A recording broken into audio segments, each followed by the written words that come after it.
And this is my informative speech. Here to listen to my speech is my son Dakota, my friend Andy, and my fiance Samantha is behind the camera. Everyone has seen the movies, right? The movie with the robot that can turn into cars. How about the movie where all the aliens and all of the other supers can transform into anything and anyone they want? I want you to picture a person. Picture a person that you wish you could be. Anyone but who you are today. Go ahead, I'll wait. As you see that person, I want you to imagine it is your reality, and you can become them. Pretty cool, right? As a child, I always knew that I was different. I was born this precious little girl that had to wear bows and dresses because my parents wanted me to. But that was short-lived. I wanted to be a boy. For decades, people have struggled with a condition called gender dysphoria. This condition is defined as a psychological distress that results from an incongruence between one's sex assigned at birth and one's gender identity, by psychiatry.org. In lesser words, it means to be assigned to a separate gender than your brain believes you should be. According to the famous wikipedia.org, there is an estimation that roughly 0.003% of people are born female that are struggling with this condition in the U.S. No, those numbers are not huge, but they are there, and they are very real. According to my poor math skills, that means 3 out of 1,000 people suffer from this every day, and some are never even treated. I want you to pretend with me here. You have a small theater, and there is a relatively well-liked band playing there. The capacity of this building cannot exceed 1,000, before COVID, of course. It's sold out, and all 1,000 people are in this building. Look around. 3 of these people fight an internal battle every single day. 3 of these people suffer from a condition that is considered wrong and disturbing and is very much misunderstood. Being yourself means a little change might be necessary. This is me. I am one of those 3. Me and many other men and women that you may or may not know. This condition is one that has never been understood in public because of all of the judgments and misleading direction that comes with it. They go through countless therapy sessions. They must inject medications into their body every single week. And don't forget the major surgeries. This condition also attacks the brain. It causes many things such as major depression, anxiety, and these are just a few.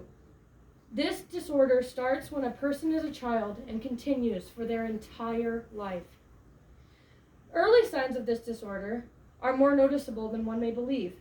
Playing with opposite gender toys, wanting to be the opposite gender while dressing and playing with their friends, and feeling like they are in the wrong body. This, however, can be treated for a person to live a semi-normal life.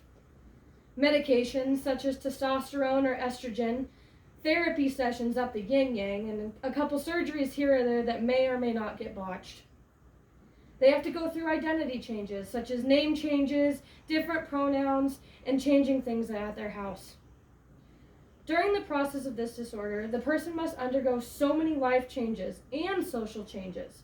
These changes are both rewarding and negative depending on everyone else, which is what makes it so difficult for the person. Most people can say they know someone suffering from some type of common mental disorder, whether it's themselves or someone close to them. This condition is just as important as those: depression, anxiety, bipolar disorder, just to name a few. But they all have one thing in common: none should be left untreated. All of these are treated with many of the same things: medication and therapy. However, there are other medical conditions that seem more severe, such as diabetes, heart failure, and brain tumors. These all have different ways of being treated, from insulin injections to surgeries as well. You are probably wondering where all of this is coming into play. Well, as I said before, this condition is treated by the following: therapy, injections, and surgery. There's a pattern there. This is a medical disorder, not a life choice. There has always been a stigma on being transgender. It has been misconstrued to be something that people choose and that these people are only looking for attention and are only in a phase. Many people in society see it as wrong or disgusting. I have something to say to that too. Let me ask you another question here. When was the last time that you have seen somebody called these things for having their breasts removed because of cancer? They must have reconstructive surgery to fix the cleft palate, or they have to have their limbs removed because of trauma. This is no different from those. Why is it even seen that way? Religious views. Those are the hardest part of this disorder. There has been a common argument that it is changing God's creation or altering the path given to you.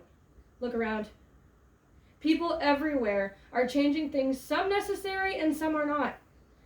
Why is being transgender so wrong? What makes it any different from getting a tattoo or getting a piercing?